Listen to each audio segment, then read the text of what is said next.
Police have arrested Frank James.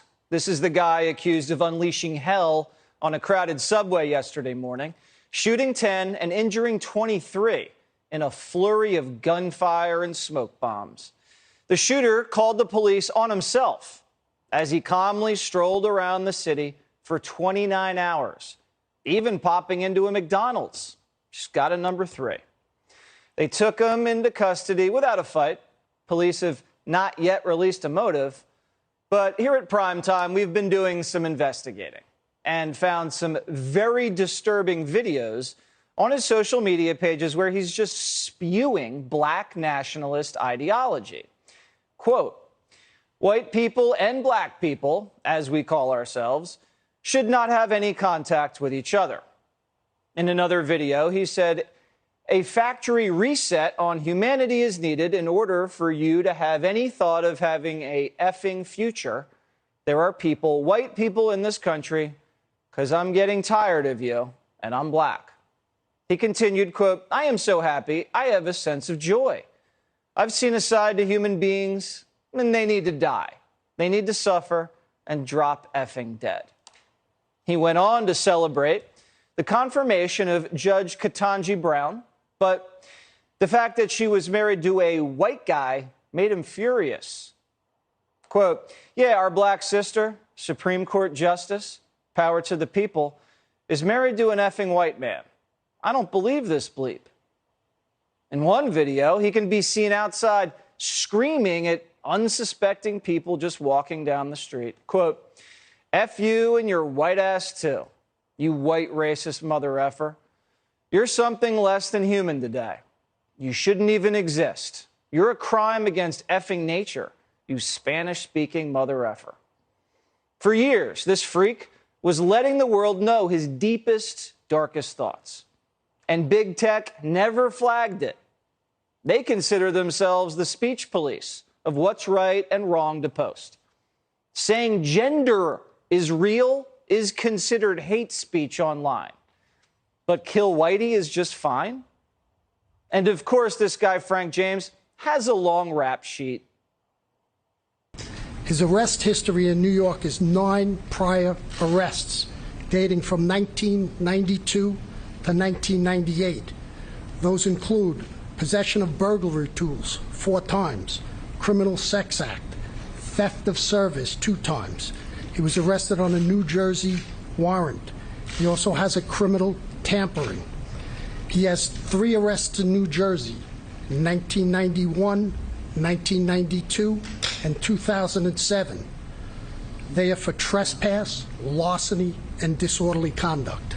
That arrest record, combined with the years of twisted videos, how was this guy not on the FBI's radar?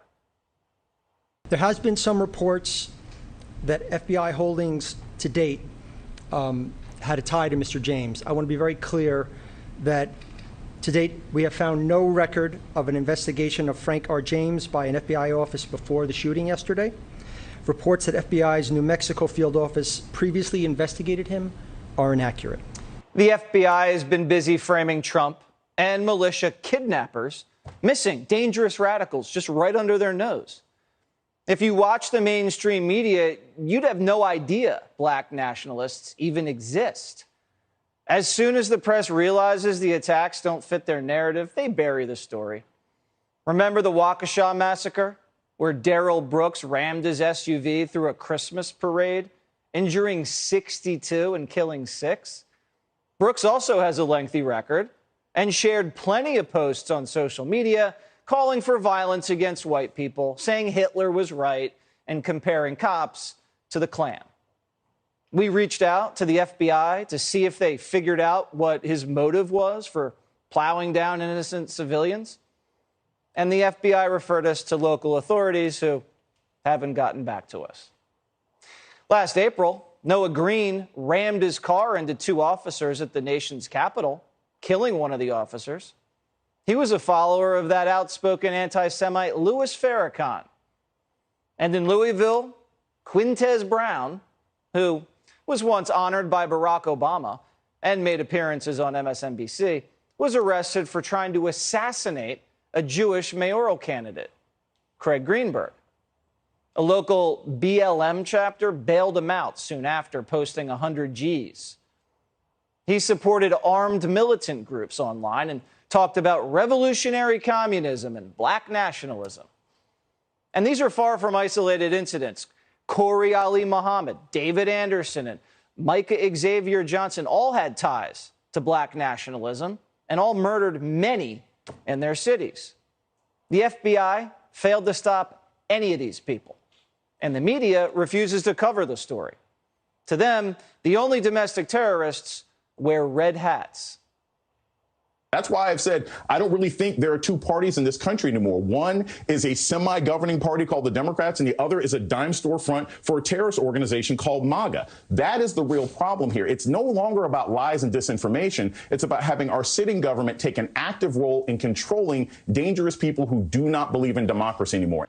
Political correctness is putting lives in danger. The media is completely ignoring black nationalism. There's only room for white nationalism in their coverage because they need to keep the Democrat base scared and the country divided. The press is just a political chop shop. We know their motivation. But big tech is letting black nationalism spread across the internet. These CEOs need to answer why. If you can't get banned for posting a funny meme about Hillary, but you don't get knocked off for death threats, who's running your programs on the back end? Black nationalism is a serious threat, and our FBI just keeps dropping the ball. Why? The FBI director needs to answer questions under oath about this, because the Bureau's priorities are out of whack.